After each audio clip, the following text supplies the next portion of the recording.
The hum of the server tower beneath James Carter's desk was the only warning before the office door burst open, and Catherine Brennan dropped to her hands and knees, crawling into the cramped space between his shins and the metal filing cabinet. He didn't flinch. His fingers simply stopped moving across the keyboard, hovering above the mechanical switches as the smell of rain and expensive perfume cut through the stale air of the administrative back office. Thursday morning, 9:28. The encryption progress bar on his right monitor read 94%, green pixels crawling toward completion with agonizing slowness. Maya was asleep on the leather couch against the far wall, her small chest rising and falling in the rhythm of exhaustion. One arm wrapped around the threadbare stuffed bear she'd named Mama Bear 3 years ago, when Sarah's hospital bed had finally gone quiet. Catherine's breathing came in shallow gasps. She wore a charcoal pencil skirt and white silk blouse, the crisp lines of executive armor thrown into disarray by the fact that she was wedged beneath a stranger's workstation like a fugitive. Her dark hair had escaped its usual severe twist, falling across her face in a way that made her look younger than 38, more vulnerable than the woman who'd hired him 3 weeks ago with barely a glance at his resume. The brass handle on the office door rattled, metal grinding against metal, then Philip Harrison's voice filtered through the heavy oak, that particular cadence of a man who'd learned to weaponize bureaucracy decades before James was born. "Catherine, I know you're in there. The auditors are waiting in the boardroom." James looked down. Catherine's fingers had closed around the fabric of his jeans near the knee, knuckles white with the pressure of holding on. Her eyes met his, wide and terrified, and for a split second he saw every choice that had led to this moment reflected back at him. The choice to take this job when his bank account was screaming red. The choice to stay when the numbers first stopped adding up. The choice to believe her when she'd stumbled into his office Monday night with a leather-bound ledger and desperation carved into every line of her face. He leaned forward, resting his elbows on the laminate desk edge, effectively blocking any line of sight to the floor if the door somehow opened. His voice came out flat, the practiced monotone of a man who'd spent 8 years with the FBI learning to lie with complete conviction. "She's not in here, Mr. Harrison. I'm in the middle of a continuous forensic extraction. If I break the chain of custody on this data pool, the entire software suite has to restart from baseline. That's a 6-hour protocol reset." Silence stretched on the other side of the door. James could picture Philip's face, the way his jaw would tighten when someone spoke a language he didn't understand, the calculation happening behind those cold eyes as he weighed his options. "I need access to the main terminal, Carter. This is a direct order from the board. With respect, sir, you don't have authorization to interrupt an active forensic audit once it's been initiated. That was established in the chain of custody document Ms. Brennan signed Tuesday morning. Do you want to explain the data corruption to the Oversight Committee, or should I?" Another pause, longer this time. James kept his hands on the keyboard, typing a command sequence he didn't need just to maintain the illusion of focus. The encryption bar ticked to 96%. "Have her call me the second you see her." The sound of expensive leather shoes retreated down the hardwood hallway, each step a metronome counting down the seconds until this fragile protection shattered completely. James waited until the footfalls faded into silence, until the ambient noise of the building settled back into the white noise of ventilation systems and distant traffic, before he exhaled. "He's gone." Catherine didn't move immediately. She just pressed her forehead against the metal edge of the desk frame, her whole body trembling with the kind of adrenaline crash that came after sprinting from a predator. When she finally spoke, her voice was hollow, scraped raw. "He changed all the passwords, every single offshore escrow account, every administrative access point. I went into his office while he was on a call to find the physical ledger. He came back early." She shifted her weight, revealing the blue leather notebook clutched against her chest like a life raft. The book was old, The kind of analog record-keeping that belonged to a different era before everything became cloud storage and encrypted databases.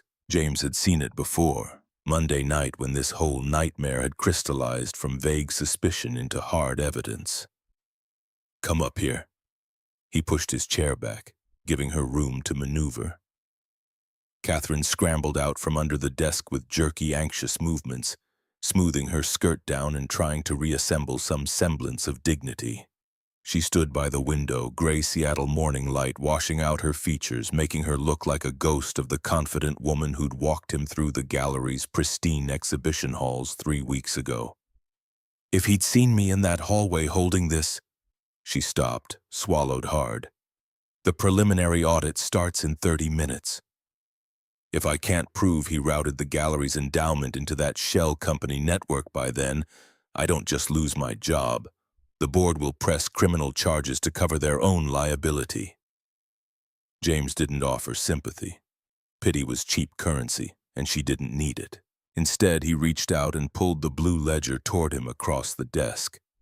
The leather was worn smooth from handling, corners bent from being shoved into drawers and briefcases over 18 months of careful documentation. He flipped it open, eyes scanning the handwritten columns. Numbers, dates, routing codes, 2 sets of initials at the bottom of each page. "He's arrogant." James traced a line with the cap of his pen, not touching the paper itself. "Kept a shadow book because he doesn't trust digital encryption. Thinks analog is untraceable." "Is it?" Catherine had moved closer, standing just behind his shoulder, close enough that he could smell the bergamot in her perfume mixing with the ozone scent of impending rain from the open window. She was looking at the page with the intensity of someone trying to memorize a map in enemy territory. "Everything leaves a footprint." James pulled up a blank spreadsheet on his left monitor, the one not showing the encryption progress. He wrote down the transfer dates. "I just need to cross-reference these dates with the server's network activity logs. If I can match the exact timestamp of his local login to the outward wire transfers, the digital signature becomes absolute proof." "How long will that take?" "There are 4,000 lines of network traffic per day in the main server logs." His fingers were already moving, building a VLOOKUP formula to filter the raw data dumps he'd been pulling for the past 72 hours. "I have to construct a custom query to isolate the noise. Give me until Friday morning." Catherine looked at the monitor, then down at him, the frantic energy in her posture beginning to settle into something harder, more focused. The kind of desperate focus that came when someone realized the floor was dropping out, and the only choice was to build a bridge mid-fall. "We only have until this afternoon. If Philip realizes this ledger is missing before the audit concludes, he'll accelerate the board vote. He's been positioning me as incompetent for months. One more missing document, one more administrative failure, and they'll remove me before lunch." James stopped typing. The encryption bar hit 98% and froze there, cursor blinking in patient waiting. On the couch, Maya stirred, making a small sound in her sleep before settling again. Mama Bear clutched tighter against her chest. "Then we work here." He didn't ask her to leave, didn't tell her it would be fine. He stated the logistical reality with the same flat certainty he'd used on Philip minutes ago. "Lock the door, pull the blinds. We don't leave this office until the data matches the ink." Catherine nodded once, sharp and decisive. She walked to the window first, drawing down the heavy blackout shades that plunged the room into artificial twilight, the only light coming from the dual monitors casting blue-white illumination across their faces. Then she crossed to the door, flipped the deadbolt, and dragged the single armchair closer to his desk. The chaotic noise of downtown Seattle vanished behind the sealed windows and locked door. What remained was the steady hum of server fans, the rhythmic clicking of James's mechanical keyboard, and the sound of 2 people who'd just committed to a path with no clear exit. 3 weeks earlier, James had walked into Riverside Gallery for the first time on a Monday morning that smelled like fresh coffee and missed opportunities. The building occupied prime real estate in Pioneer Square, all exposed brick and industrial windows that let in floods of natural light, the kind of space that whispered old money and cultural significance. Inside, the main exhibition hall soared 3 stories high. Contemporary paintings hung on white walls with museum-level precision. The administrative offices were different. Tucked into the back of the building like an afterthought, the cramped hallway led to a warren of small rooms with outdated carpet and fluorescent lighting that hummed with electrical fatigue. The contrast was deliberate.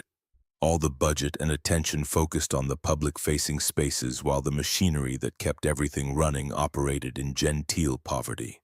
Catherine had met him in her office, a space barely large enough for a desk and 2 chairs, windows overlooking the alley dumpsters instead of the street. She'd been professional, distant, treating the meeting like an item to check off a list rather than a conversation between 2 human beings. We have a minor discrepancy in the quarterly reconciliation. $8,000 that don't track cleanly between our vendor payments and the general ledger. My CFO flagged it before he left last month, said it was probably just a coding error in the new accounting software. She'd slid a thin folder across the desk. James had opened it, scanning the printouts with the kind of speed that came from reading financial documents the way other people read novels. The numbers told a story, and this one had a missing chapter. You want me to find the coding error? I want you to make the discrepancy go away so the board stops asking questions. Catherine had checked her watch, already halfway to standing. I'm told you're very good at making numbers behave. I'm good at making numbers tell the truth. James had closed the folder, meeting her eyes with the kind of directness that made most people uncomfortable. Sometimes those aren't the same thing. She'd paused, one hand on the desk, evaluating him with the expression of someone trying to decide if he was going to be a problem or a solution. I need this fixed by the quarterly board meeting in 3 weeks. Can you do that, or should I hire someone else? I can do it. Good. Robert will show you to your workspace. You'll have full access to the financial systems and server logs. If you need anything, email me. I'm not often in the building. She'd left before he could ask any of the questions already forming in his mind. Questions like why the previous CFO had quit abruptly 2 months ago, or why an $8,000 discrepancy required hiring an outside forensic accountant instead of having the internal bookkeeper track it down, or why Catherine Brennan looked like someone who hadn't slept properly in months despite running one of Seattle's most respected art institutions. Robert Kane, the gallery's curator, had been more forthcoming. 28 years old with a bright scarf and nervous energy, he'd walked James to the back office while providing running commentary on the building's quirks and the personalities populating the board. Catherine's brilliant, but she's been under siege since March. Philip Harrison, the senior board member, has been making noises about selling the building. Says the art market doesn't justify keeping this much real estate tied up in a nonprofit. He wants to liquidate the collection, sell to a developer, and distribute the proceeds to the board as capital gains. Robert had opened the door to what would become James's workspace for the next 3 weeks. Cramped, windowless except for one small casement that barely opened, dominated by a gunmetal desk and the humming server tower tucked underneath. Catherine's fighting to keep the gallery intact, but Philip controls 3 of the 6 board votes. If he can prove she's mismanaging finances, he can force a sale. That $8,000 discrepancy? Philip's the one who demanded the investigation. James had set his laptop bag down on the desk, already cataloging the room's limitations and potential. The server tower meant direct access to the network logs without having to root through administrative permissions. The lock on the door was solid. The window, while small, could provide ventilation during long hours. Why are you telling me this? Robert had shrugged, adjusting his scarf with anxious fingers. Because Catherine won't. She thinks asking for help is weakness, and she's been handling everything alone since her father died and left her this place. But I've worked here for 6 years, and I know what Philip's capable of. If you're just here to rubber stamp whatever story makes the board happy, you should quit now. But if you actually care about finding the truth—" He'd paused at the doorway. Catherine needs someone on her side, even if she doesn't know it yet. That first week, James had buried himself in spreadsheets and transaction logs, building a map of the gallery's financial DNA going back 2 years. The $8,000 discrepancy wasn't a coding error. It was a breadcrumb, the visible edge of something much larger buried in the legitimate transactions. He'd found the pattern on day 4. Small transfers, never more than $15,000 at a time, routed through 3 different vendor accounts that all shared the same registered agent in Delaware: Apex Logistics, Mercer Holdings, Cascade Ventures. On paper, they were separate companies providing legitimate services: art transportation, insurance, facility management. In practice, they were shells, ghost entities with no employees and no physical addresses beyond a registered agent's P.O. box. Over 18 months, $420,000 had flowed out of Riverside Gallery's endowment fund and into offshore accounts in the Cayman Islands.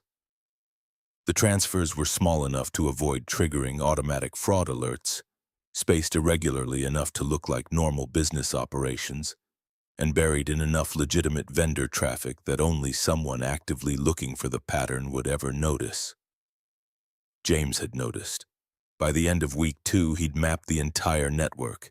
He knew which board member had authorized each transfer, always Philip Harrison, using his administrative override to bypass the usual approval chain.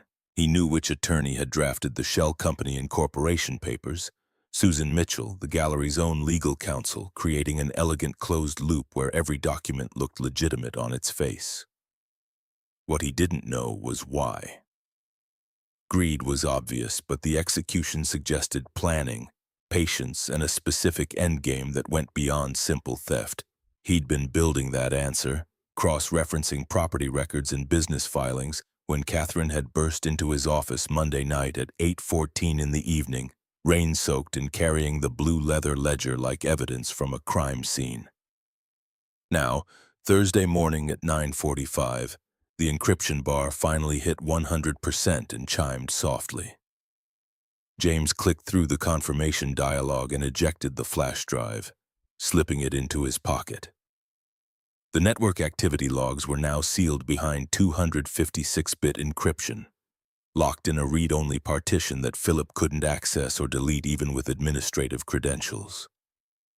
Catherine was reviewing vendor contracts in the armchair, her jacket draped across the back, sleeves of her blouse rolled to the elbows in unconscious concession to the room's close air.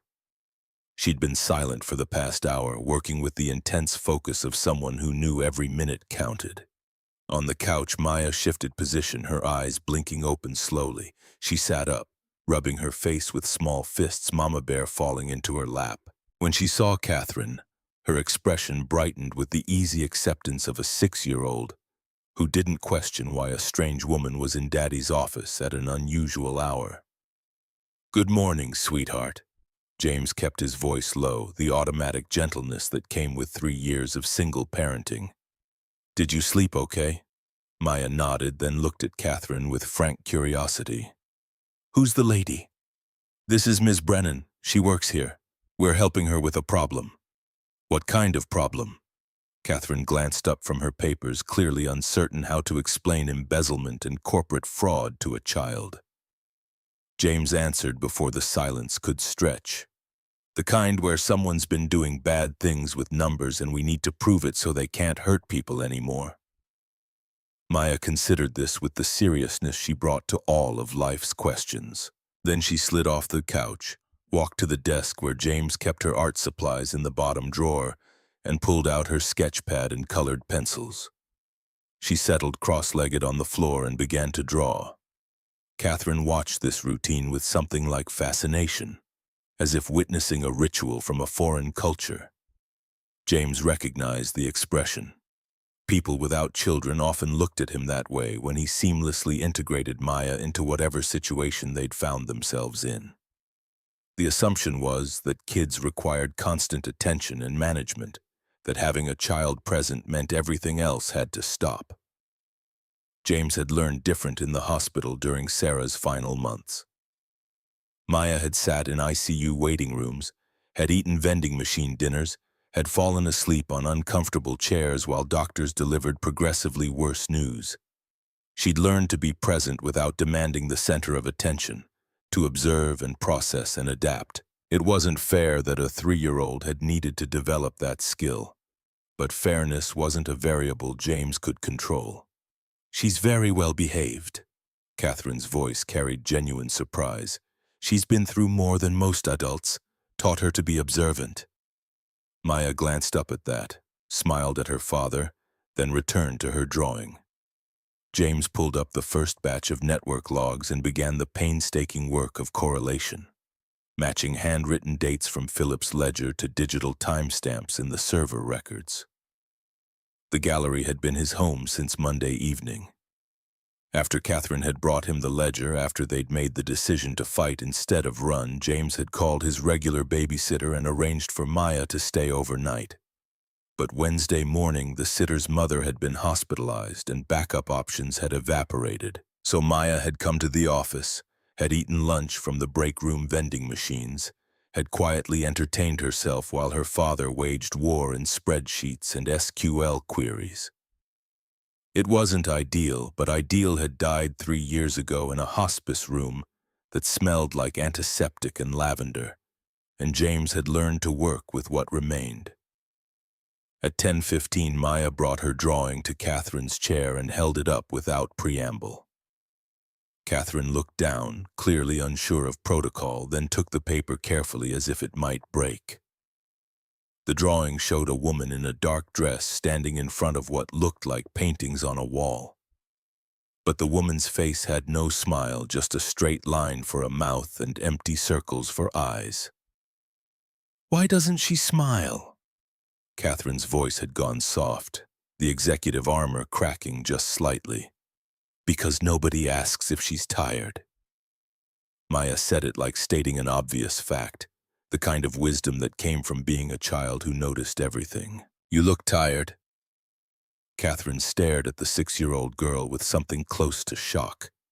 Then she carefully set the drawing aside and knelt down, so she was at Maya's eye level, a gesture that clearly didn't come naturally. "You're very smart to notice that, Maya. What else do you see?" Maya tilted her head, studying Catherine's face with unsettling intensity. "You're sad, but you don't let it show. Like Daddy after Mama went to heaven. He cried at night but smiled for me during the day."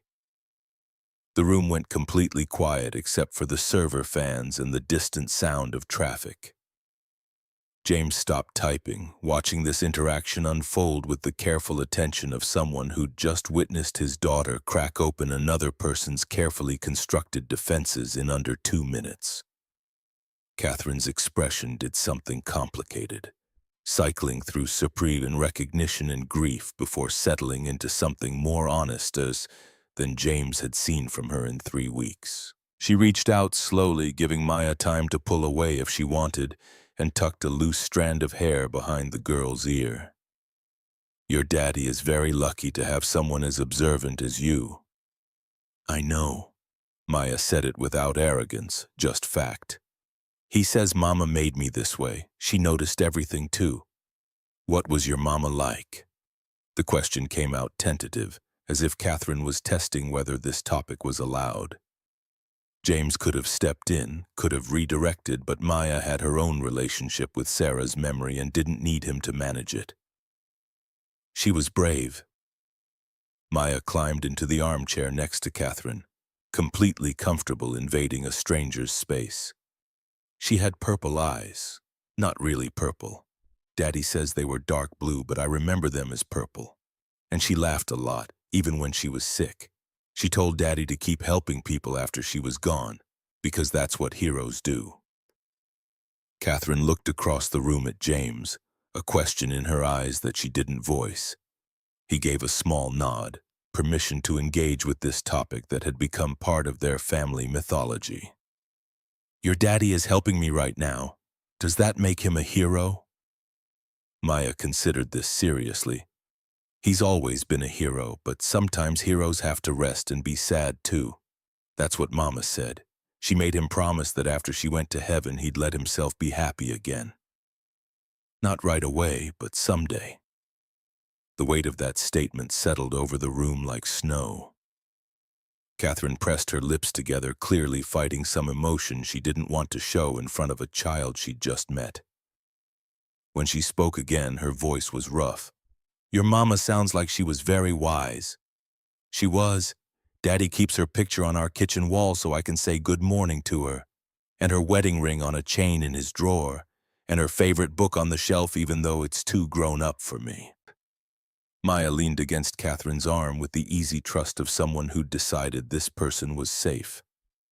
"Are you and Daddy fighting bad guys together?" Catherine's laugh came out startled and genuine. "Yes, sweetheart, we are." "Good. Daddy's really good at fighting bad guys with numbers. He's like a superhero but with a calculator instead of a cape." James felt something tighten in his chest.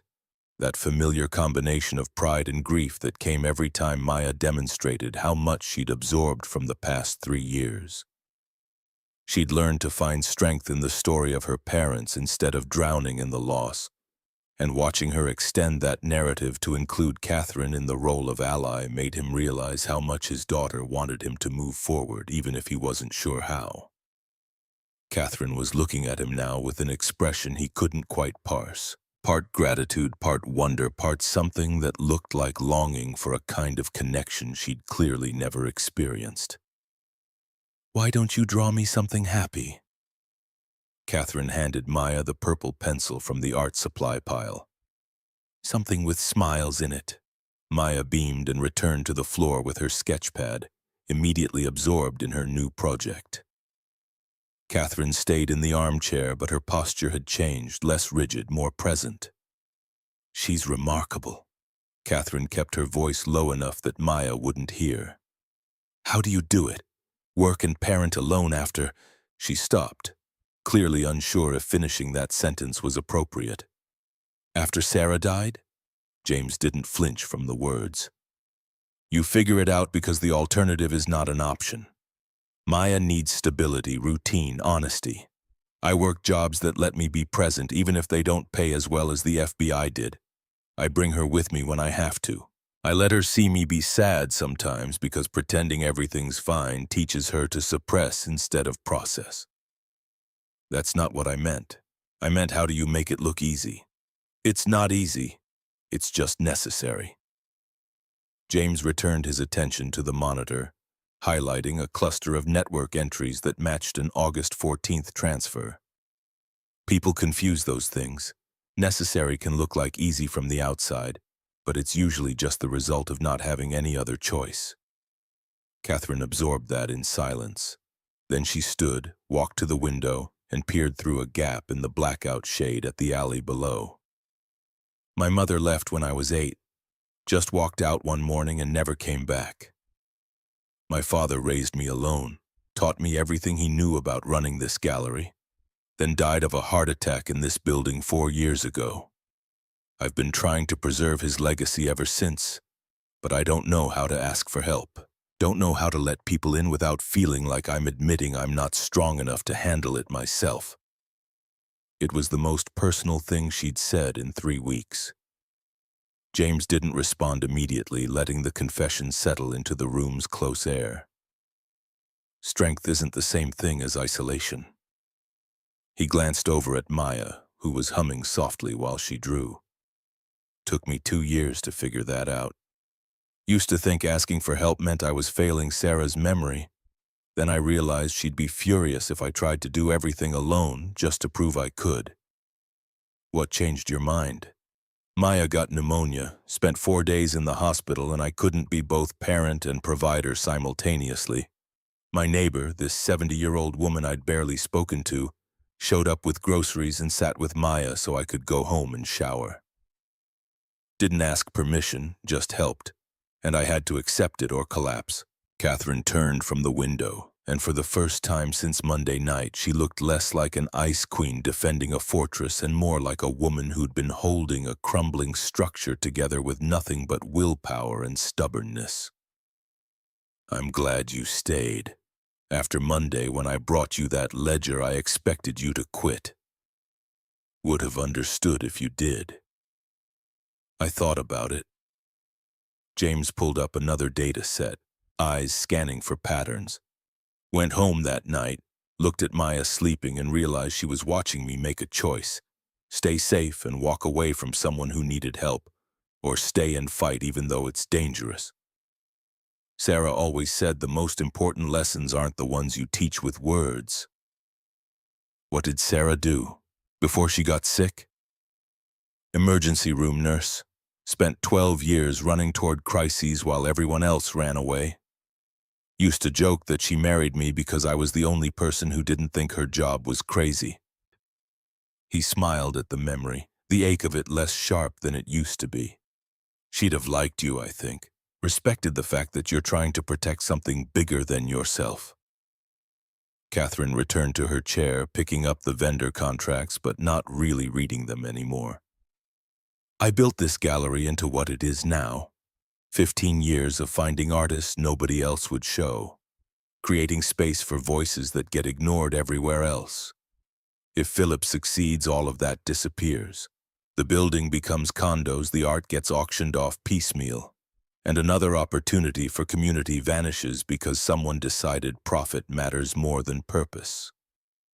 Then we make sure he doesn't succeed. James highlighted another matching timestamp. I've got 4 transfers cross-referenced so far. By tonight, I'll have all of them mapped with exact device signatures and IP addresses. The digital footprint will be absolute. Maya appeared at Catherine's elbow, holding up her new drawing. This one showed 3 figures, a tall man, a woman with long hair, and a small girl between them. All 3 were smiling. Above them, Maya had drawn a sun and in careful purple letters the word family. Catherine took the drawing with trembling hands, staring at it as if she'd been handed a prophecy instead of a child's artwork. "This is beautiful, Maya. Can I keep it?" Maya nodded enthusiastically. "It's for you, so you remember people care." The words hit Catherine like a physical blow. She set the drawing carefully on the desk, then excused herself quickly, heading for the small bathroom attached to the office. The door closed, and a moment later James heard the faint sound of water running, covering something else. Maya climbed into her father's lap, settling against his chest with the ease of long practice. "She's crying." "I know, baby. Is it because of the bad guys?" "Partly. But also because sometimes when people have been sad and alone for a long time, kindness hurts a little before it feels good." Maya thought about that, then nodded against his shoulder. "Like when you finally cry after holding it in?" "Exactly like that." They sat in comfortable silence, Maya's weight warm and solid until Catherine emerged from the bathroom with slightly red eyes but composed features. She didn't apologize or explain, just returned to her chair and picked up the contracts again. "Thank you, Maya, for the drawing." "You're welcome, Miss Catherine." The work continued. James matched timestamps to transaction amounts, building an irrefutable chain of evidence that linked Philip Harrison's personal iPad to every illegal wire transfer. Catherine cross-referenced shell company names against legitimate vendor accounts, highlighting the moments where the real and the fraudulent intersected, and Maya settled on the couch with her sketchpad, drew pictures of heroes fighting dragons, of families holding hands, of a woman learning how to smile. Tuesday night became Wednesday morning without ceremony, the transition marked only by the quality of darkness visible through the gaps in the blackout shades. James had sent Maya home with his neighbor, Mrs. Chen, at 11. Promising to pick her up before school. Now the office felt larger without her presence, the silence heavier despite Catherine still working through vendor contracts in the armchair. At 2:17 in the morning, James found what he'd been hunting for 3 days. The email server backup stored deleted messages for 90 days before permanent purge, a security protocol most people forgot existed. He'd been running recovery scripts since midnight, pulling fragments of correspondence that someone had tried to erase from the official record. Most of it was administrative noise, routine communications about exhibition schedules and donor outreach. But buried in a folder marked Legal Miscellaneous were 17 emails between Philip Harrison and Susan Mitchell, the gallery's board attorney, discussing the creation of 3 Delaware shell corporations. James opened the first one, dated March 15th of the previous year. The language was careful, technically legal, but the intent was crystal clear. Susan had drafted incorporation papers for Apex Logistics, Mercer Holdings, and Cascade Ventures, creating a corporate structure that existed solely on paper. Each company listed the same registered agent, a service in Wilmington that specialized in providing anonymous business addresses for clients who valued discretion over legitimacy. The second email contained wire transfer instructions. Routing numbers for a bank in Georgetown, Cayman Islands. Account names that matched the shell companies. A note in Susan's precise legal prose: "This structure provides maximum flexibility while maintaining plausible legitimacy for audit purposes." Catherine had fallen asleep in the armchair sometime after midnight, her head tilted at an angle that would give her a vicious crick in the neck come morning. James stood, crossed the small space, and carefully draped his suit jacket over her shoulders. She stirred but didn't wake. He returned to the monitors and kept reading. Email 7 showed Susan had been reluctant initially, pushing back against Philip's proposal with concerns about ethics and exposure. But email 9 revealed the leverage. Philip had discovered Susan's prior conviction for securities fraud from 12 years ago, a detail she'd omitted from her bar application. He'd offered her a choice: participate and profit or refuse and face disbarment. Email 13 discussed splitting the proceeds, a 70-30 arrangement that would net Susan over $100,000 by the time the scheme matured. Email 15 contained the actual legal documents, PDFs of incorporation certificates bearing Susan's digital signature. James screenshotted everything, encrypted the files, and backed them up to 3 separate cloud storage accounts. Using credentials Philip would never connect to him. Then he opened a new spreadsheet and began building the timeline, cross-referencing the email dates with the transaction records from Philip's blue ledger. March 15th, Shell Companies Incorporated.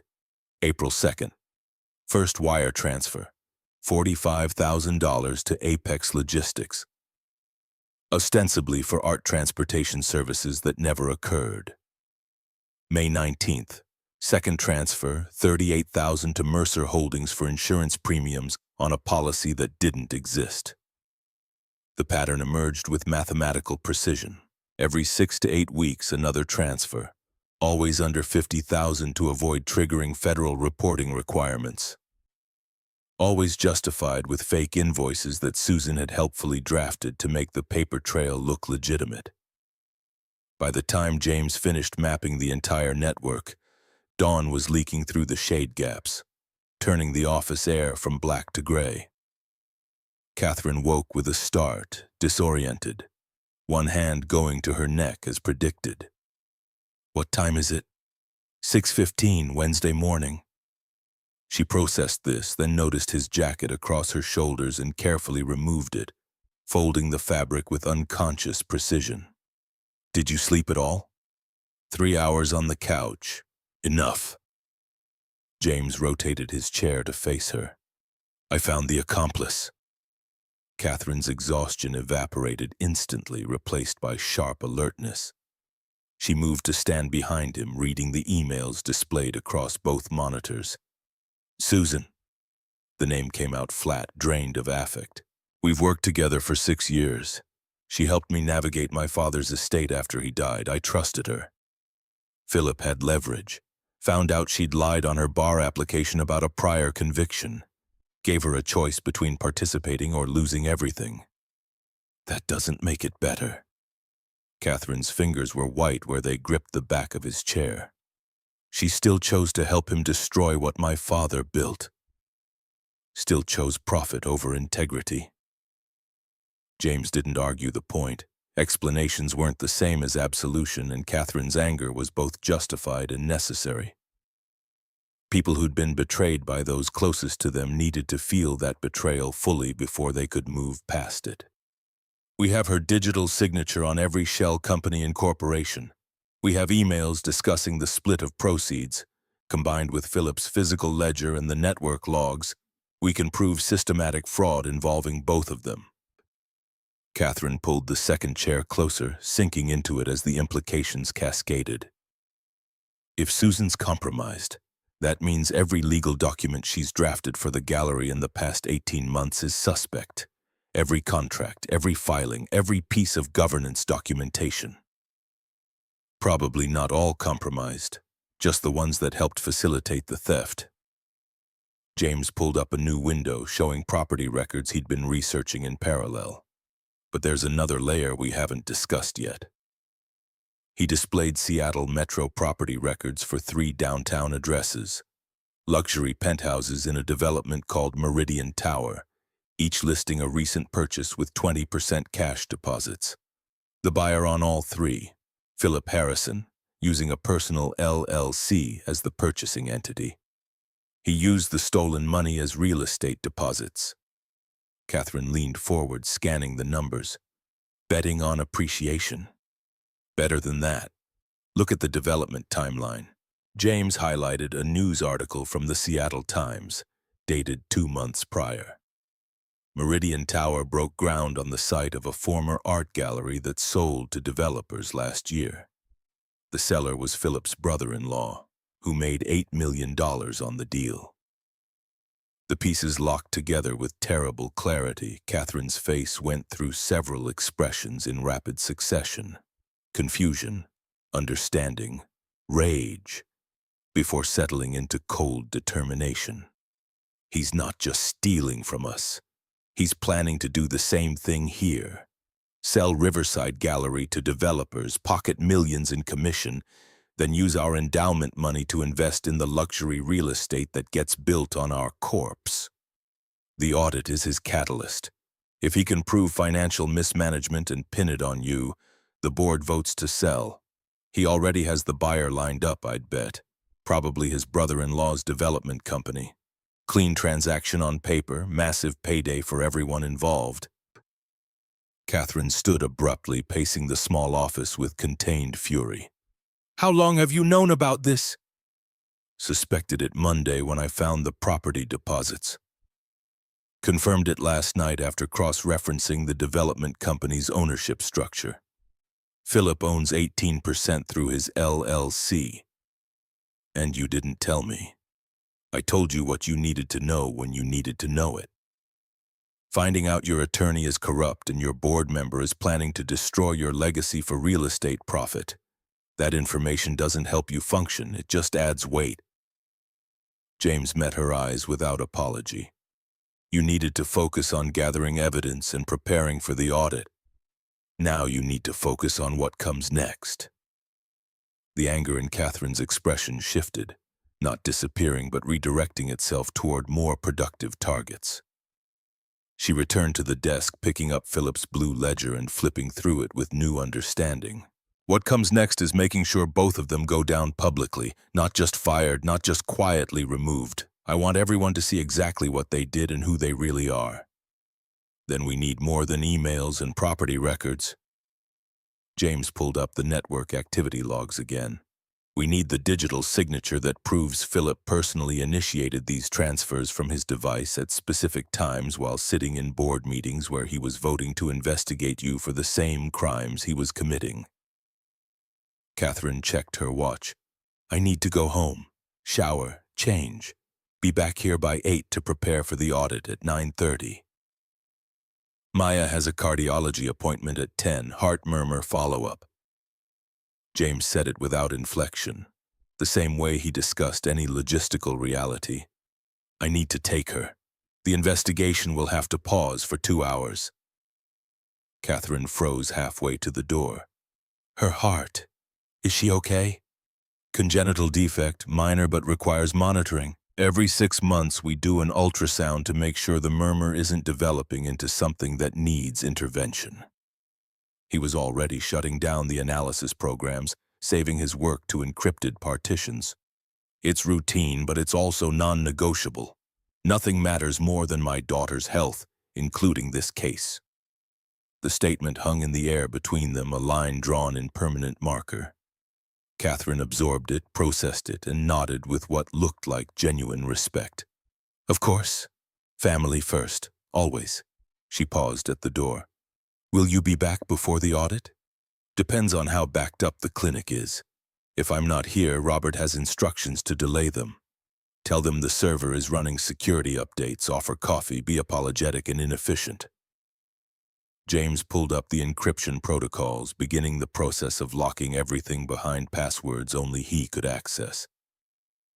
I've encrypted the critical files. Even if Philip gets administrative access, he can't touch them without the key. Which is where? In my head, and backed up in 3 places he'll never find. James tapped his temple. Oral tradition, Catherine. Sometimes the oldest security is still the most effective.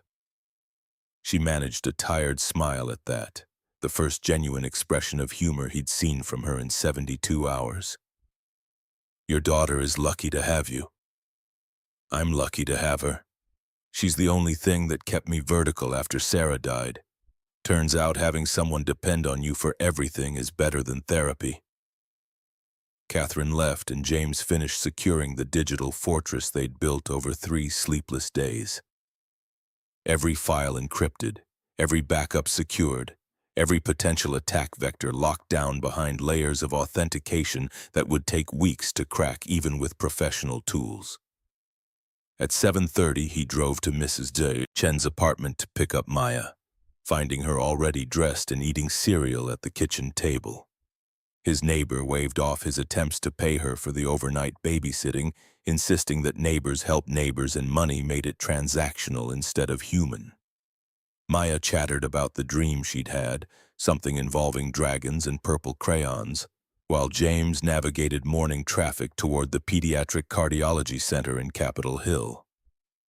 She fell quiet only when they entered the waiting room, the familiar anxiety of medical environments settling over her like a familiar coat. The ultrasound took 40 minutes, Maya lying still on the examination table while the technician moved the transducer across her small chest, capturing images of her heart's chambers and valves. James held her hand throughout, watching the monitor display the rhythmic pumping that kept his daughter alive, the slight irregularity in the mitral valve that made this monitoring necessary. Dr. Patel reviewed the images afterward, her calm professionalism a steady anchor against the low-grade dread that always accompanied these appointments. The murmur is stable, unchanged from 6 months ago. No progression, no cause for concern. We'll continue monitoring every 6 months, but at this stage I'm not seeing anything that suggests intervention will be necessary. Relief flooded through James's chest. That particular gratitude that came from hearing your child was going to be okay for another 6 months. Maya squeezed his hand, picking up on his emotion even if she didn't fully understand the stakes. Any restrictions on activity?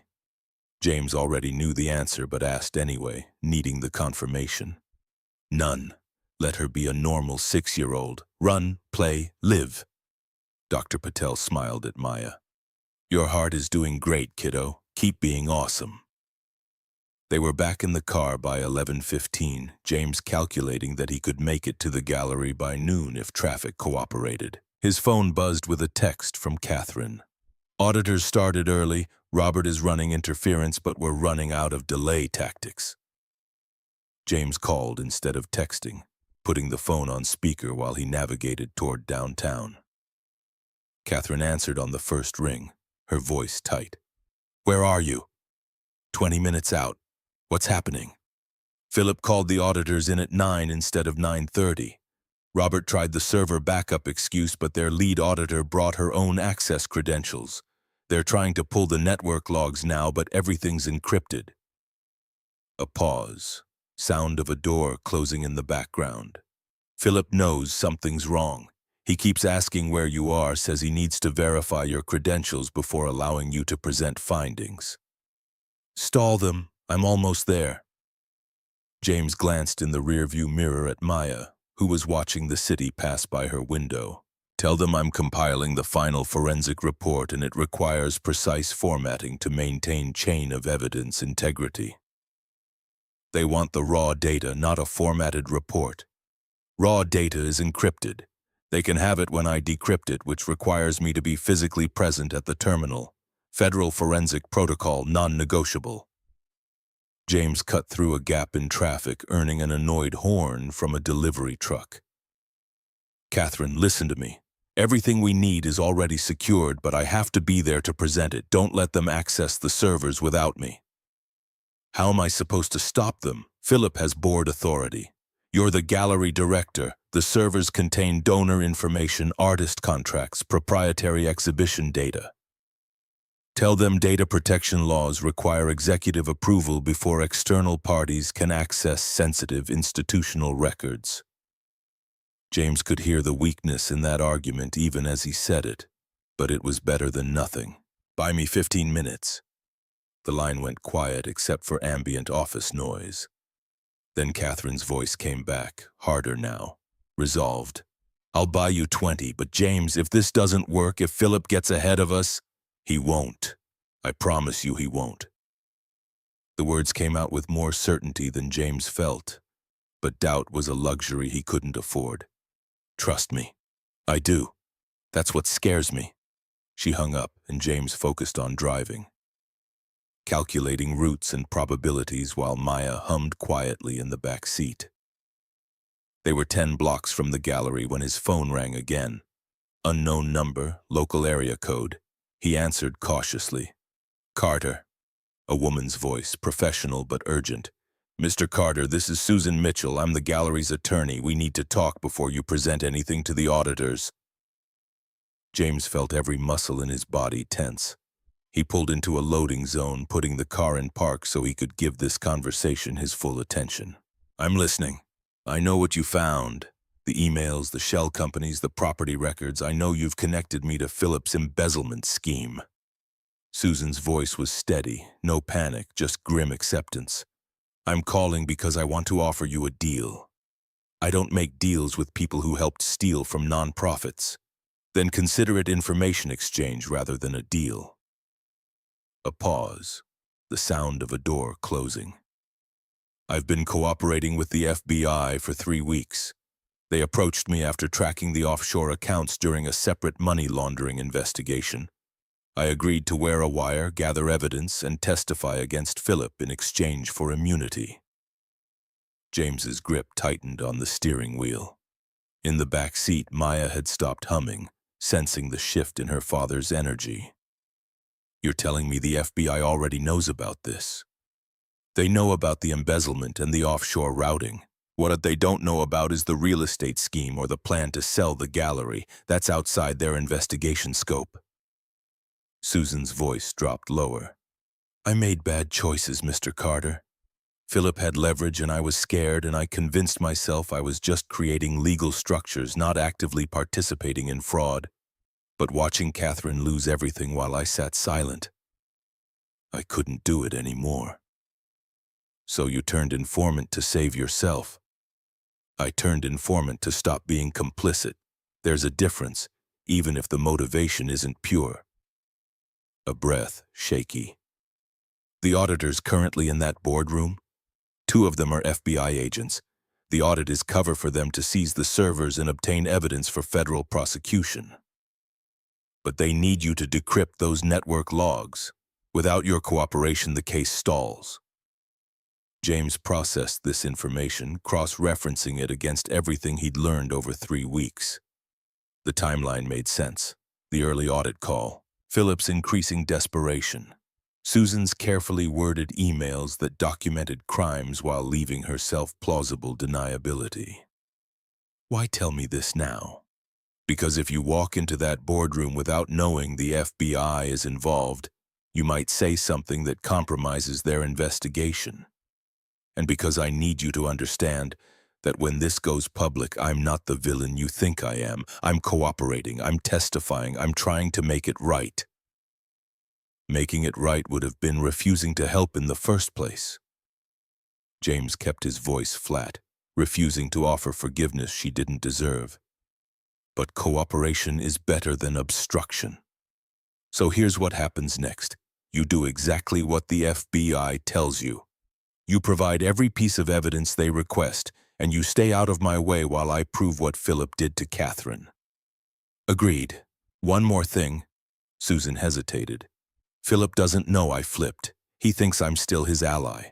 The FBI wants to keep it that way until we're in the boardroom and everything goes on record. So when you see me in there, I'll be playing my role. Don't expect me to defend you or Catherine. Not until the trap closes. Understood. Susan hung up without goodbye. James sat in the idling car, recalculating every variable in light of this new information. The FBI's involvement changed the endgame significantly. This wasn't just about saving Catherine's gallery anymore. It was about putting Philip Harrison in federal prison. "Daddy, you look worried," Maya's voice from the back seat, small and concerned. James met her eyes in the rearview mirror. "Just thinking hard about grown-up problems, baby. Is Miss Catherine going to be okay?" "I'm going to make sure she is." He put the car back in gear, pulling into traffic. "Sometimes the good guys need a little help winning. That's what we're doing. Are you scared?" The question caught him off guard, not because it was unexpected, but because it was so direct. Maya had inherited Sarah's ability to cut through pretense and ask the question that mattered. "A little," James admitted, because lying to his daughter about fear taught her that fear was shameful instead of informative. But being scared doesn't mean you don't do the right thing. It just means you do it even though it's hard. Mama said that too, before she went to heaven. She told me that being brave isn't about not being scared, it's about being scared and doing it anyway. Your mama was right about a lot of things. They made it to the gallery at 11:47. James parked in the loading zone behind the building, gathered his laptop bag, and helped Maya out of her booster seat. She took his hand without being asked, sensing this was important, that her normal exuberance needed to be dialed down to match the moment's gravity. Robert met them at the back entrance, his scarf askew and stress radiating from every gesture. "Thank God you're here. They're in the boardroom and Philip is losing his mind. Keeps demanding access to your terminal, saying you've overstepped your authority. Where's Catherine?" With the auditors trying to maintain composure while Philip throws around accusations. Robert glanced down at Maya. "Hey there, Maya. Want to hang out in my office? I've got colored pencils and paper." Maya looked to James for permission. He nodded and she followed Robert down the hallway without protest, understanding somehow that Daddy needed to do this alone. James took the stairs to the second floor, approaching the boardroom with measured steps.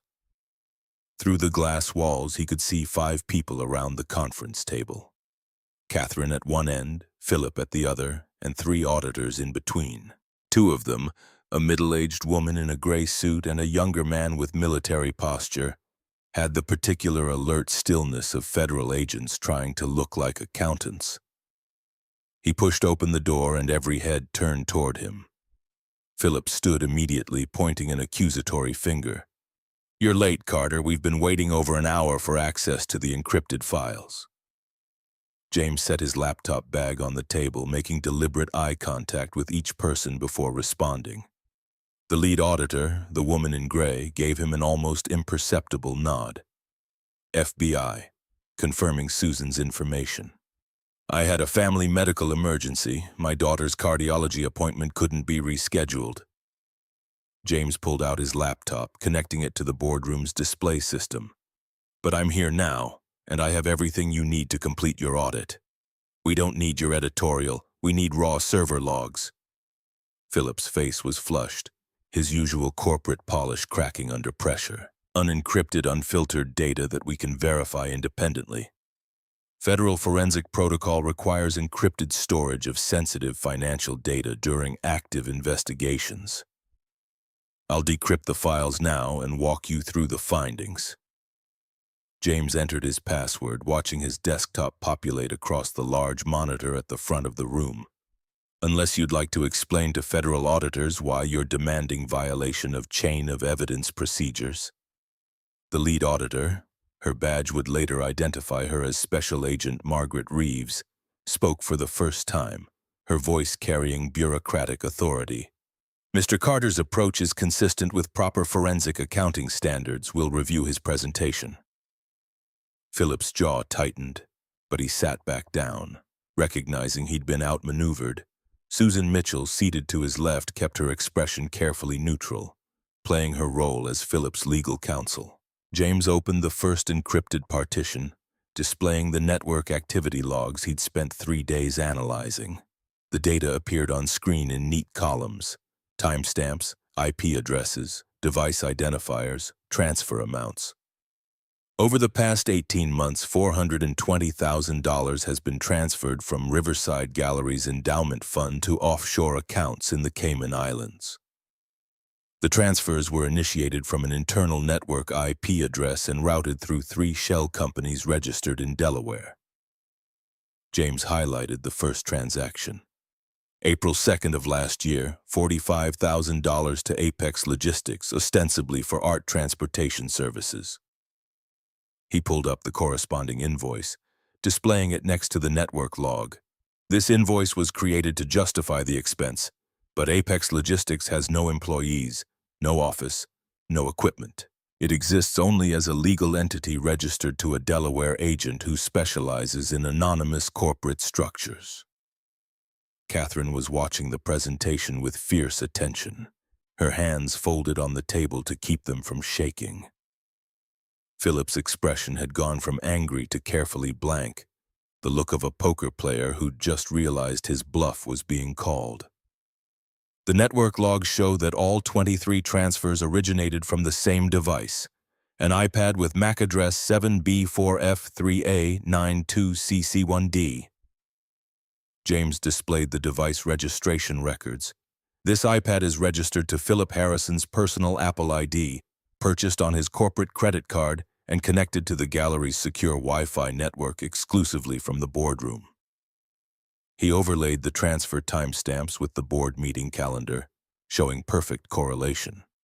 Every single transfer occurred during scheduled board meetings, while Mr. Harrison was sitting in this room, ostensibly conducting gallery business. He was simultaneously using his iPad to route institutional funds to offshore accounts he controlled. The second FBI agent, younger, taking notes, spoke up. How did you obtain device registration information? Subpoenaed the gallery's IT vendor as part of the forensic accounting engagement. All board members agreed to full transparency when this investigation was initiated. James glanced at Philip, including Mr. Harrison, who signed the authorization form 3 weeks ago. Philip's face had gone pale. Susan remained motionless beside him, giving nothing away. James opened the next partition, displaying the emails between Philip and Susan.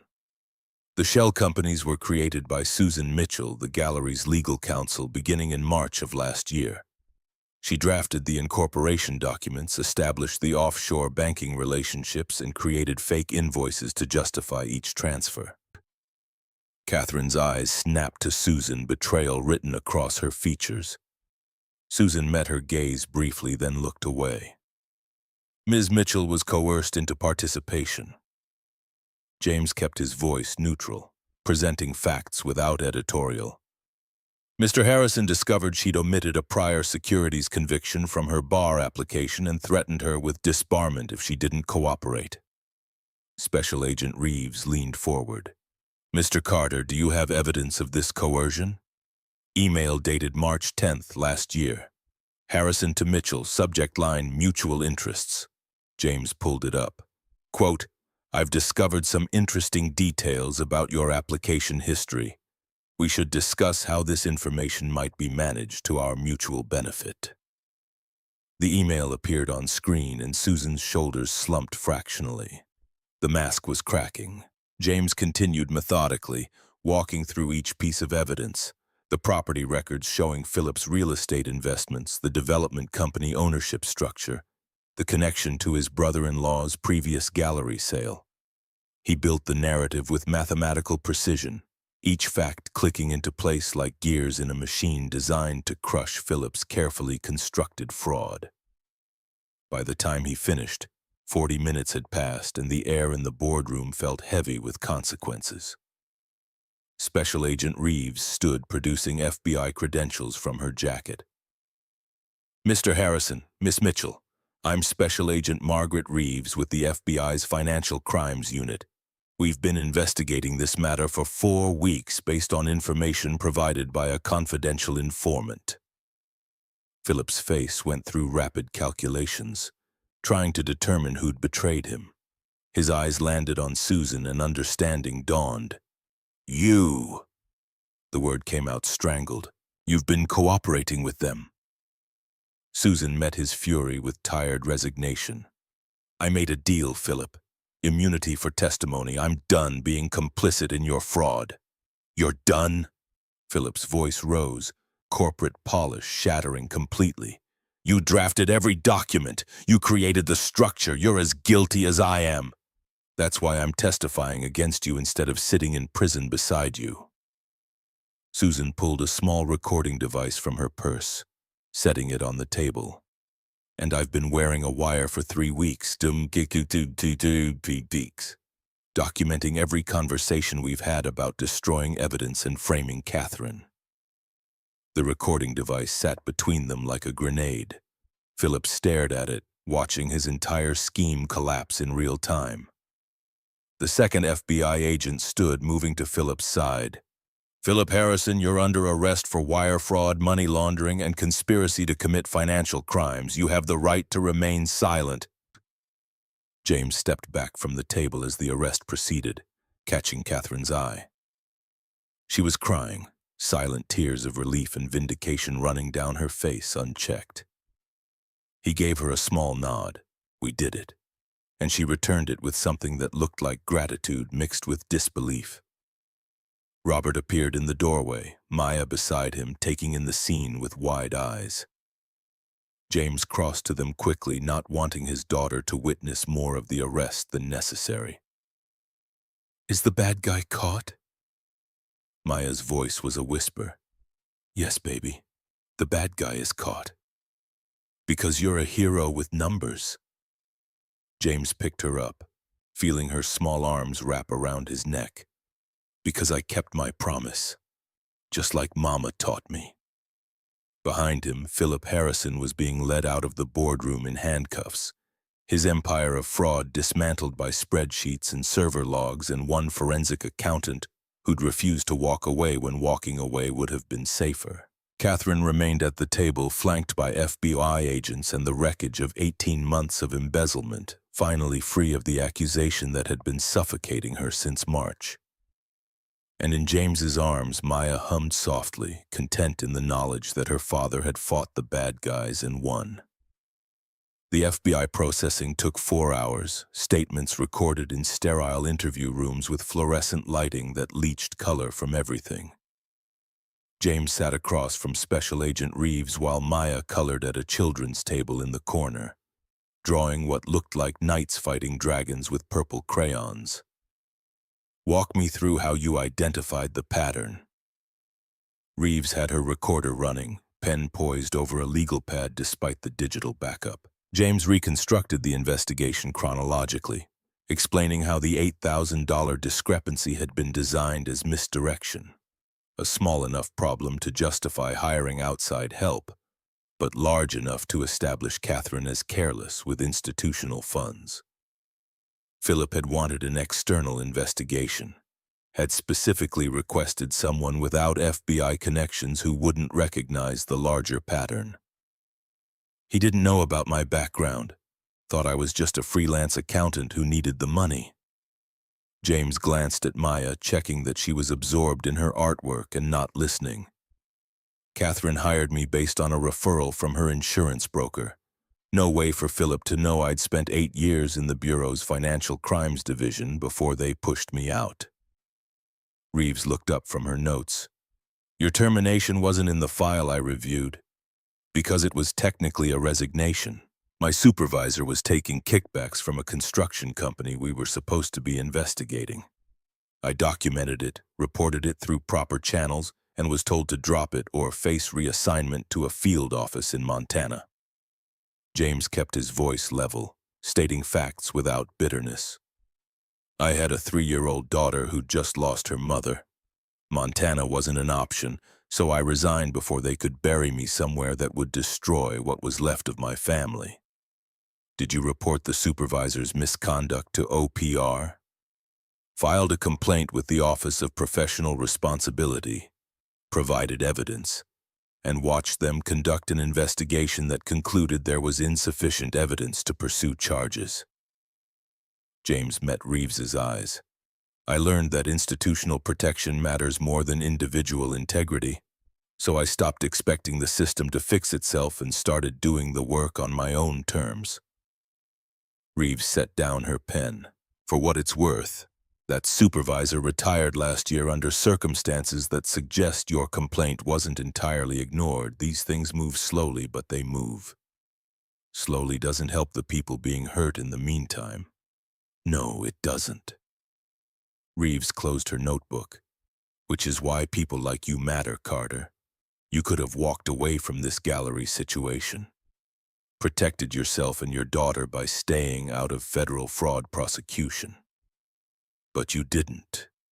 Catherine needed help. Walking away would have taught my daughter that safety matters more than standing up for what's right. James looked at Maya again, watching her add purple flowers to the border of her drawing. I can rebuild a career. I can't rebuild the example I set for her. The words settled between them with the weight of fundamental truth. Reeves nodded slowly, understanding passing between two people who'd both chosen principle over convenience and paid prices for it. We'll need you available for testimony when this goes to trial. Probably 8 to 10 months from now, given the federal court backlog. I'll be here, not planning to leave Seattle. James paused. What happens to Susan Mitchell? She gets immunity in exchange for testimony, won't practice law again, the Bar Association will revoke her license, but she avoids prison. Reeves gathered her papers. I know that feels like she's getting away with it, but without her cooperation, Philip's attorneys could have dragged this out for years. Sometimes justice requires compromise. I understand compromise. Doesn't mean I have to like it. No one's asking you to like it, just asking you to accept it. Reeves stood, extending her hand. Thank you for your cooperation, Mr. Carter, and for doing the right thing even when it complicated your life. James shook her hand, then collected Maya and her drawings. They left the FBE field office as afternoon shifted toward evening. The Seattle sky doing its characteristic thing where clouds and light merged into pewter ambiguity. His phone buzzed with a text from Catherine. Are you okay? Can we talk? He typed back, taking Maya home, give me 2 hours. The drive to his apartment in Beacon Hill took 20 minutes through rush hour traffic. Maya chattered about the FBI office, asking questions about what the agents did and whether they caught bad guys like Daddy did. James answered with age-appropriate honesty, explaining that some people wore badges and some people used numbers, but both were trying to make things fair.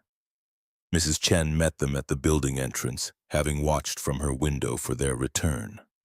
She'd prepared dinner, pork dumplings and bok choy, comfort food that required no discussion, and insisted James eat before handling whatever came next. You look like a man carrying boulders, Mrs. Chen set a plate in front of him with the authority of someone who'd raised 6 children and didn't accept protests. Eat. Then you can go do whatever hero work is waiting. James ate because arguing with Mrs. Chen was futile, and because the food was good, and because Maya was watching to see if he'd take care of himself the way he always insisted she'd take care of herself. After dinner, he helped Maya with her bath, read her 2 chapters of Charlotte's Web, and tucked her into bed with Mama Bear positioned carefully beside her pillow. "Daddy, is Miss Catherine going to be okay now?" Maya's voice was sleepy, eyes already half closed. "Yes, baby, the bad guy can't hurt her anymore." "Are you going to see her tonight?" "Probably. She needs to talk about what happened." Maya considered this with the seriousness she brought to all important topics. "You should give her one of my drawings, the one with the family smiling, so she remembers people care about her." James felt something tighten in his chest, that particular combination of pride and grief that came from watching his 6-year-old daughter display more emotional intelligence than most adults managed in a lifetime. "That's a very kind idea. I'll bring it to her." "Good." Maya yawned, snuggling deeper into her blankets. "I like Miss Catherine. She's learning how to smile." James kissed her forehead, breathing in the scent of children's shampoo and innocence, then dimmed her nightlight and retreated to the living room. He found the drawing Maya had mentioned, the one showing 3 stick figures holding hands beneath a purple sun, and carefully placed it in a manila folder to keep it from creasing. Catherine had texted an address in Capitol Hill, an apartment building James recognized as the kind of tasteful renovation that catered to successful professionals who valued location over square footage. He buzzed up at 7:45, and she answered immediately, her voice crackling through the intercom. "Third floor, apartment 3C. The building's interior matched the exterior promise. Exposed brick, refinished hardwood, the kind of deliberate industrial aesthetic that costs significantly more than actual industrial spaces. Catherine's door was already open when he reached the 3rd floor, light spilling into the hallway.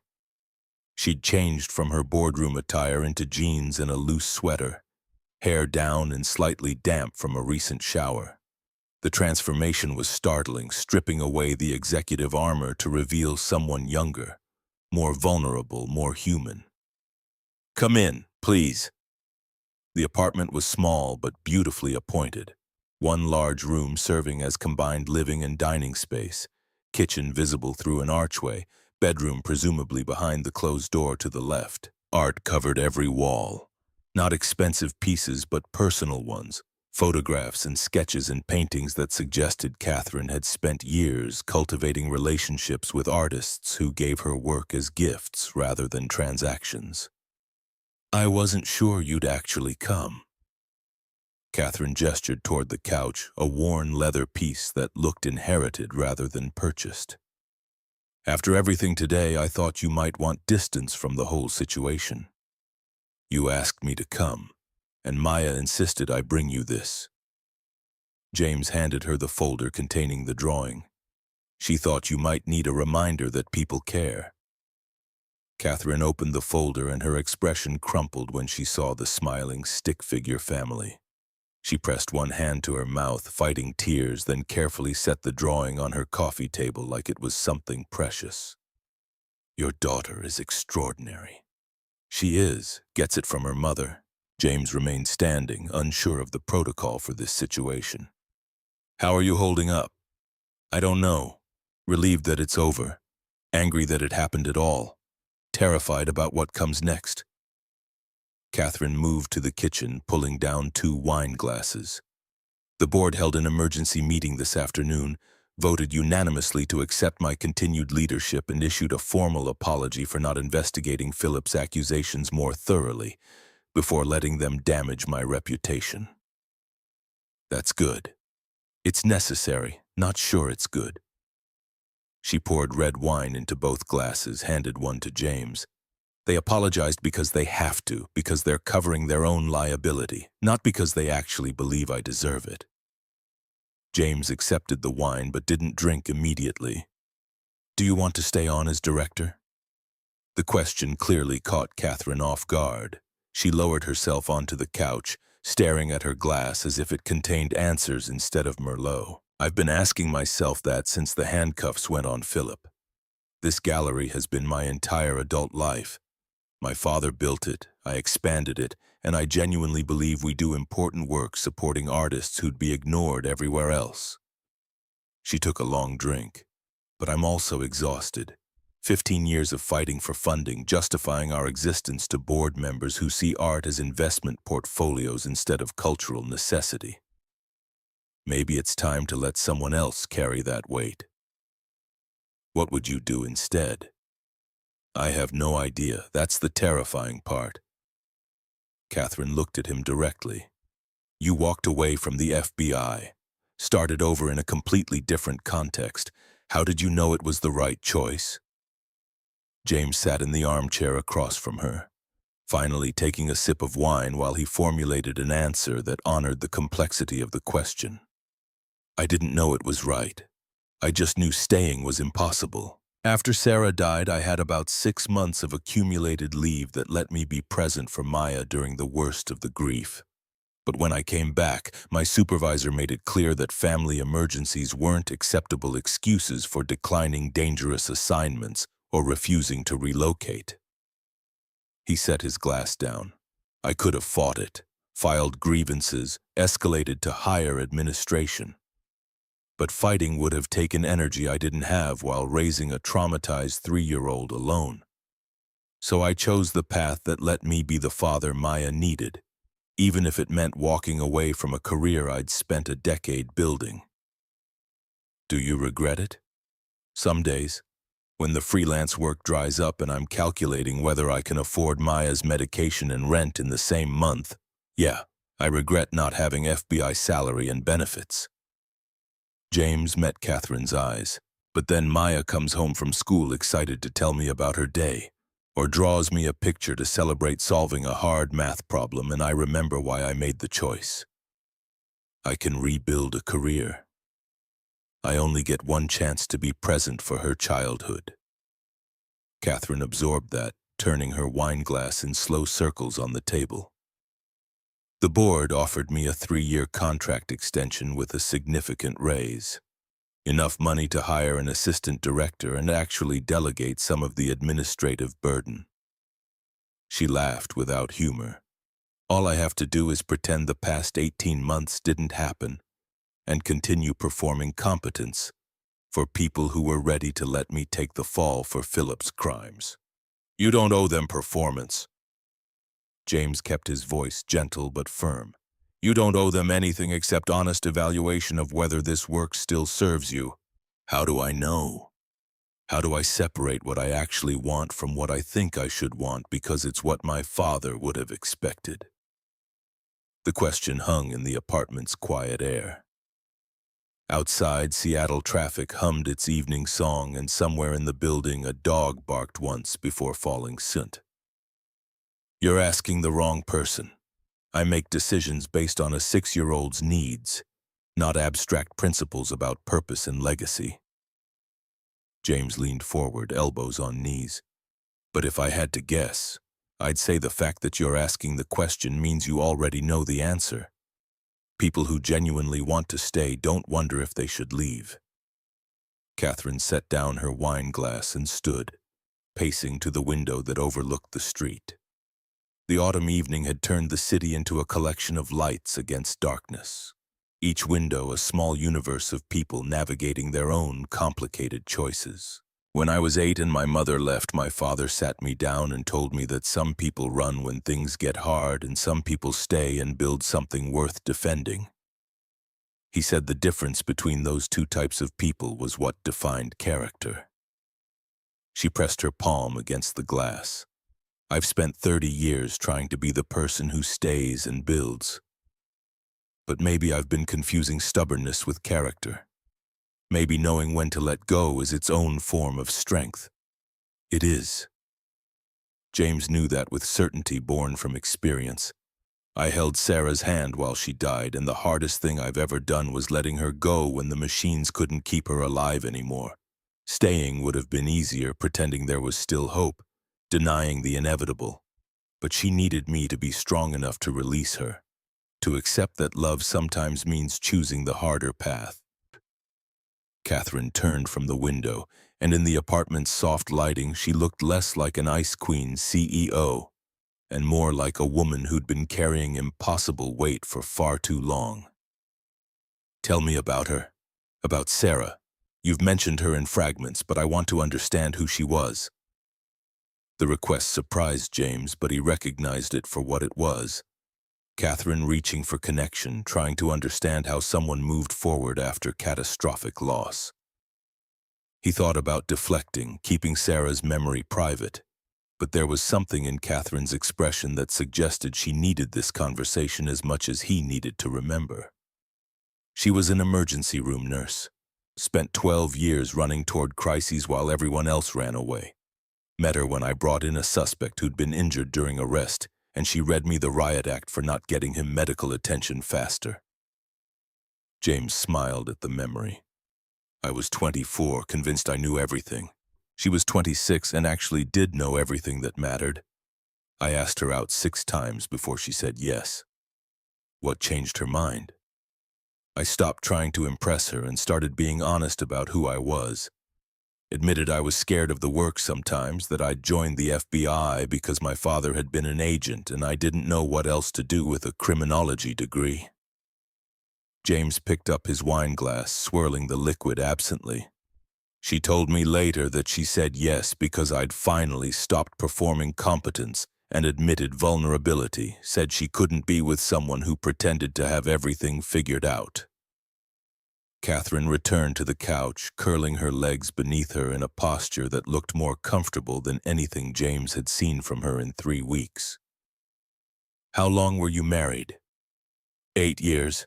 Got pregnant with Maya about 2 years in, and Sarah kept working ER shifts until she was 7 months along. Terrified her entire family, but she said women had been having babies and continuing to function for millennia, and American culture's obsession with treating pregnancy like an illness was patriarchal nonsense. He laughed at the memory, the ache of it less sharp than it used to be.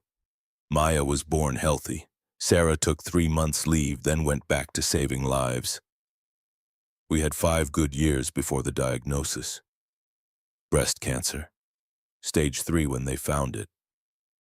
She'd been too busy taking care of everyone else to notice her own symptoms until the pain became impossible to ignore. James set down his glass, needing his hands free for this part of the story. Treatment was aggressive. Surgery, chemotherapy, radiation, clinical trials. She fought for 3 years with everything medical science could throw at the disease, but eventually the cancer won. How did you explain it to Maya? That her mother was dying?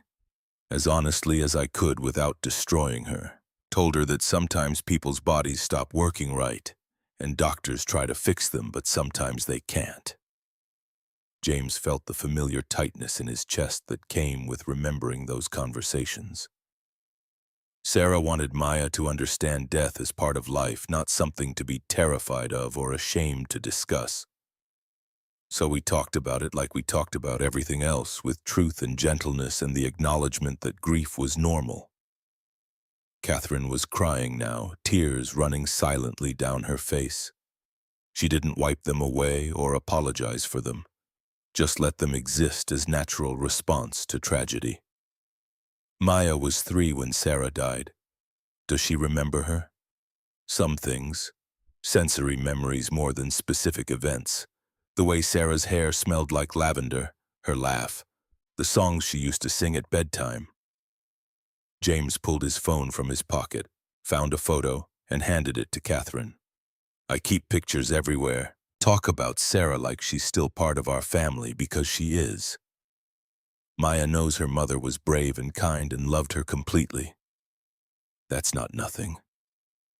The photo showed Sarah holding infant Maya, both of them laughing at something off camera. Sarah's dark blue eyes, the ones Maya remembered as purple, were bright with joy, her expression radiating the kind of fierce love that transcended mortality. Catherine stared at the image for a long moment, then handed the phone back carefully. She was beautiful. She was everything. James returned the phone to his pocket.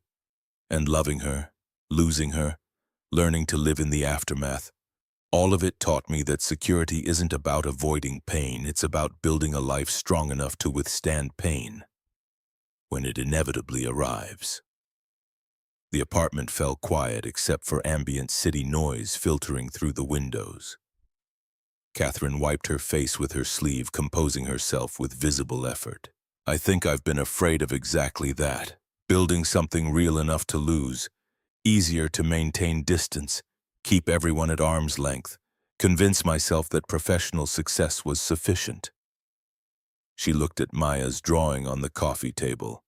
But your daughter saw through that in approximately 30 seconds, drew me without a smile and called it truth. Maya has a gift for seeing what people hide. Learned it from watching adults lie about how bad things were while her mother died in the next room. James spoke without accusation, just observation. She knows performance when she sees it, knows the difference between someone who's genuinely okay and someone who's pretending. Is that why you stayed, when you could have walked away from the gallery investigation? Catherine's voice was soft, genuinely curious. Because you recognized I was pretending and couldn't leave me alone with it? Partly. Also because Maya was watching me make the choice, and I needed her to see that when someone asks for help, you don't calculate the risk before answering. You help. James met Catherine's eyes. You were being destroyed by something you didn't do. Walking away would have been safe, but it wouldn't have been right. Catherine stood suddenly, crossing the space between them and kneeling in front of James's chair. She took his hands in hers, the gesture intimate without being romantic, desperate without being weak. Thank you for staying, for fighting when you could have protected yourself and Maya by leaving, for being exactly the kind of person I'd stopped believing existed. Her voice cracked. For showing me that integrity isn't theoretical, that people still choose principle over convenience. James looked down at their joined hands, feeling the weight of gratitude and connection and something more complicated that he wasn't ready to name. You're allowed to be happy, Catherine. You're allowed to let people in without it being weakness. He squeezed her hands gently. You deserve more than endurance. You deserve actual joy. The words, his own words echoing Sarah's final advice to him, settled between them with prophetic weight. Catherine met his eyes, searching for something, and whatever she found there made her breath catch. I don't know how to do that. Let people in. Trust that they'll stay. Then we'll figure it out together. No rush, no pressure. Just two people who survived things that should have broken them, learning to build something new. James released one of her hands to reach for Maya's drawing, holding it where they could both see it. My daughter already added you to the family picture. Kids usually write about these things. Catherine laughed through fresh tears, taking the drawing and clutching it like a lifeline. She drew me smiling. Because she sees potential, not just current reality. Draws what could be, not just what is. James helped Catherine to her feet, maintaining the connection. That's called hope. We could both use more of it. They stood in the middle of Catherine's living room, surrounded by art and possibility. Two people who'd spent years protecting themselves from further damage, beginning to lower their defenses. It wasn't romance, not yet, but it was recognition, the kind that suggested maybe healing didn't require isolation.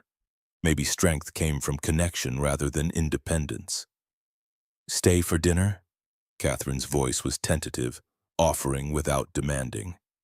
I can't cook worth a damn, but I know a Thai place that delivers. I need to get back to Maya soon. Mrs. Chen is wonderful, but she's 74 and babysitting past 9 feels like taking advantage. James checked his watch. But I could stay for an hour, if you're willing to tell me what you're actually thinking about the board's contract offer. Deal, and I want to hear about your plans. Whether you're staying in Seattle, what work looks like now that the gallery investigation is finished. Catherine pulled out her phone to order food. Full honesty, no performance. Full honesty, James agreed, settling back into the armchair while Catherine placed their order.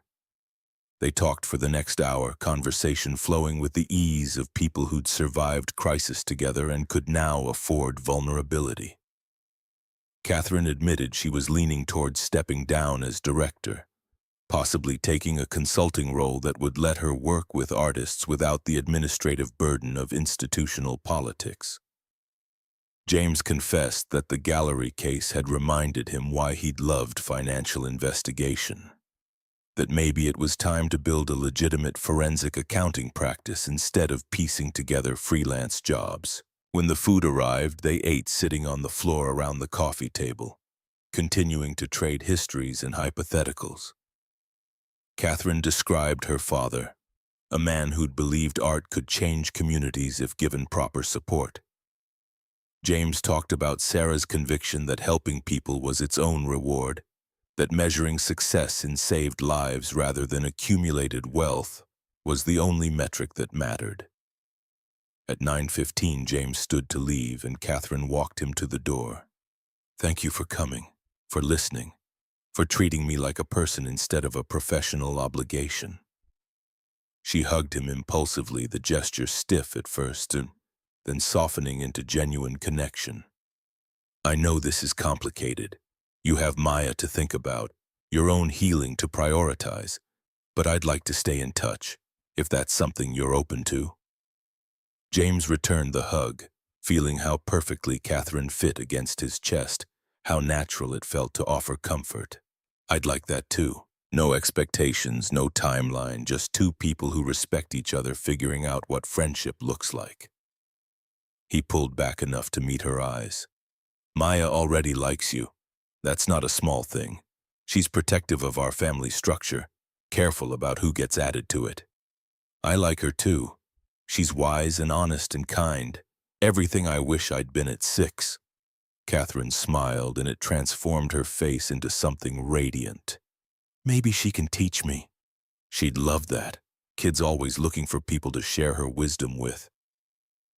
James left the apartment feeling lighter than he had in weeks, the weight of the investigation finally lifting.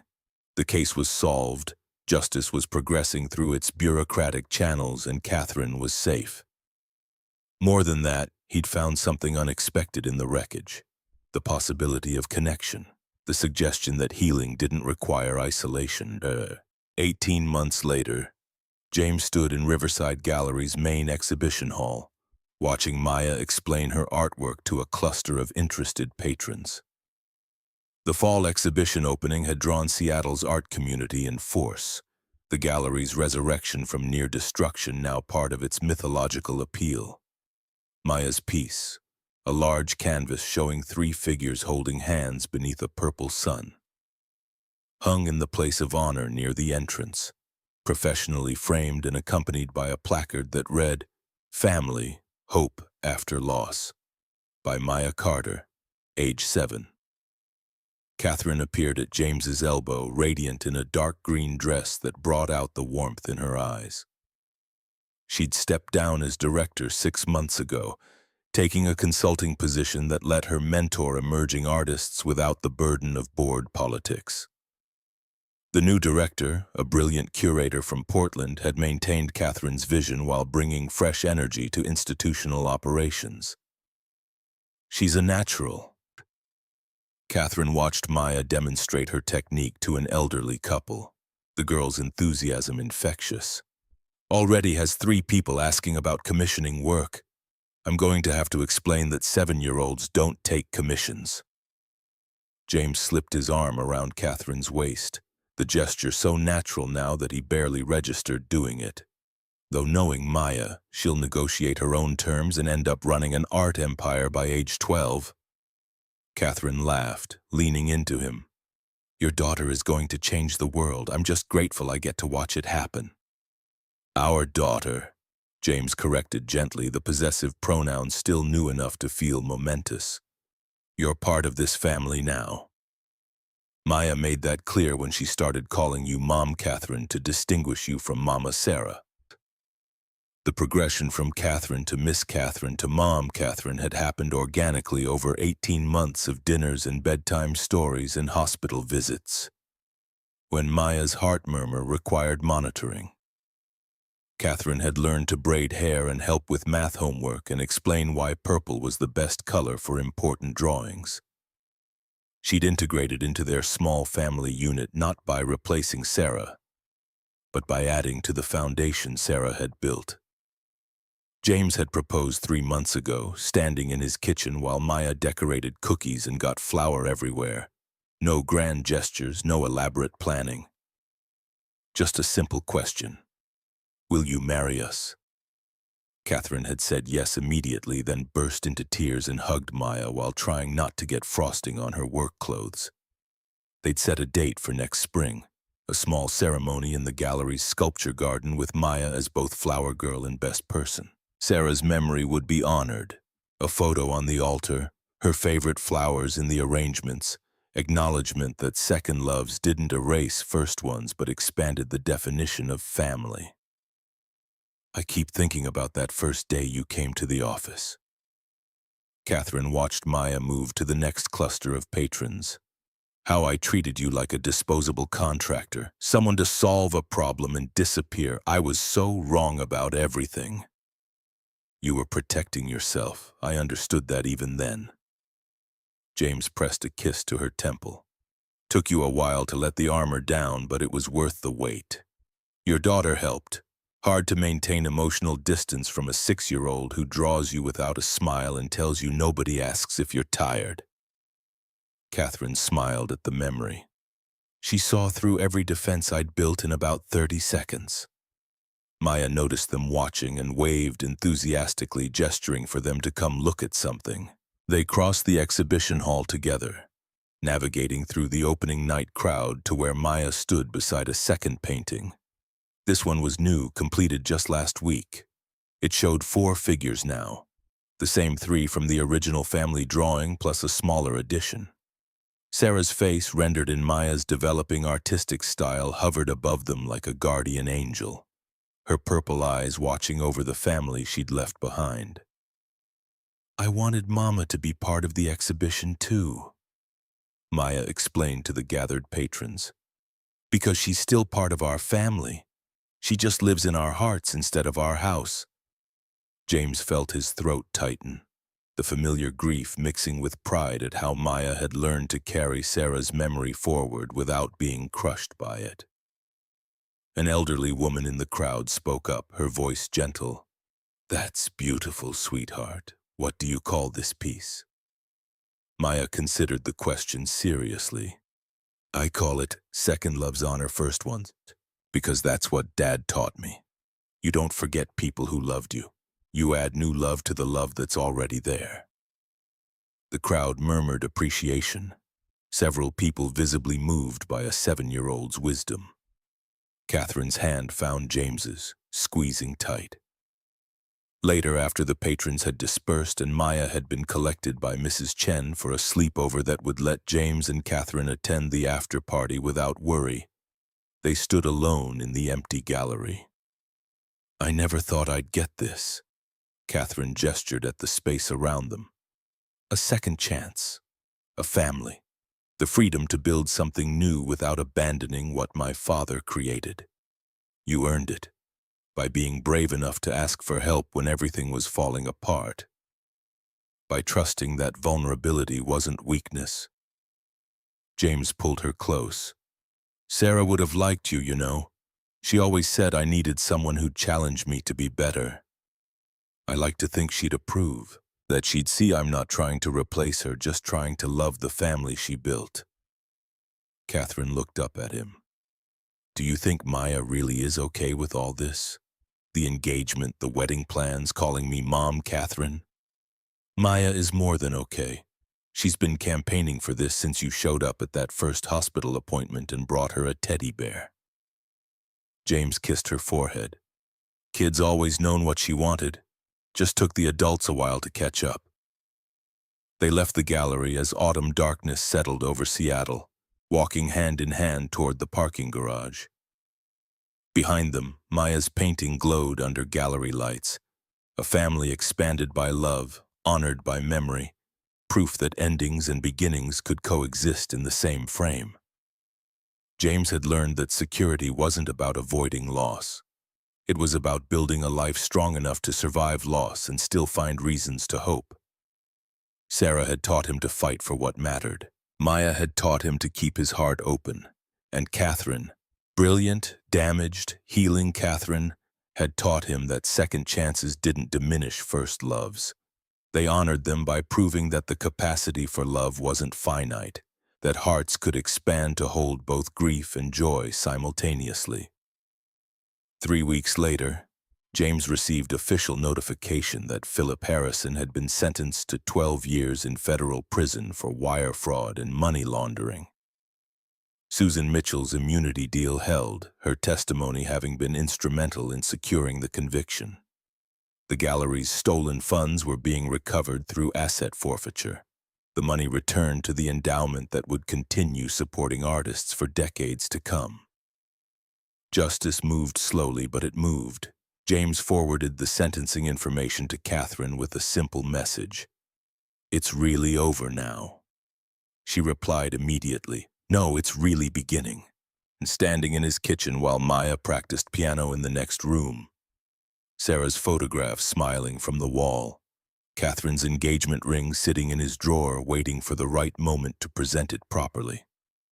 James understood what she meant. The end of one story was just the opening chapter of another. The ledger balanced not because all accounts reconciled perfectly, but because love, complicated, resilient, transformative love, had taught him that some equations couldn't be solved with numbers alone. Sometimes you just had to trust that the math would work out if you were brave enough to show up and do the work.